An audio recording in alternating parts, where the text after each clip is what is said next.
There are only two rules in sales that actually matter when everything else falls apart. Be willing to hang up and never stop selling. Get either one wrong, and the whole conversation falls apart with it.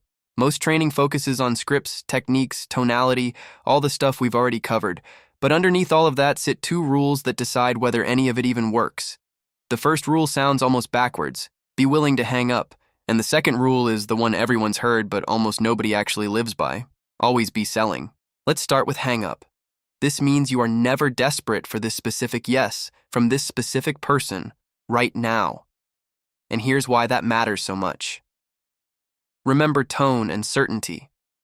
A customer's brain picks up on desperation almost instantly, even if you never say a desperate word. If some part of you needs this sale to survive, it leaks into your voice, your pace, your reactions to pushback, and the customer feels it before they can even name what they're feeling. But the moment you're genuinely okay walking away, your whole energy shifts. You stop chasing and start guiding. And ironically, that's exactly the energy that makes people want to say yes. Because nobody wants what feels needed. They want what feels earned. Being willing to hang up also protects you from something worse, wasting your certainty on the wrong person. Not everyone you talk to is a fit, and chasing a no with more pressure doesn't create a yes. It just burns your energy and confidence for the next conversation, the one that was actually winnable. Now the second rule: always be selling. This is not about pitching constantly. It's about never turning off the parts of you that build trust and move things forward. Remember, always be closing.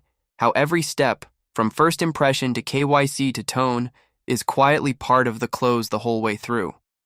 Always be selling is the same idea but bigger. It doesn't just apply to this call.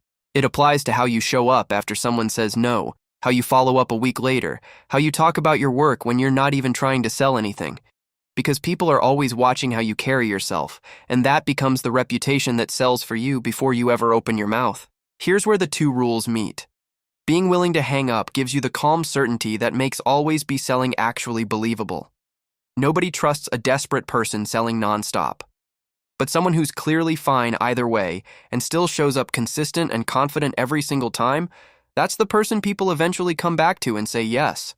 The moment you're actually willing to hang up is the moment you stop needing to. That's when people start saying yes.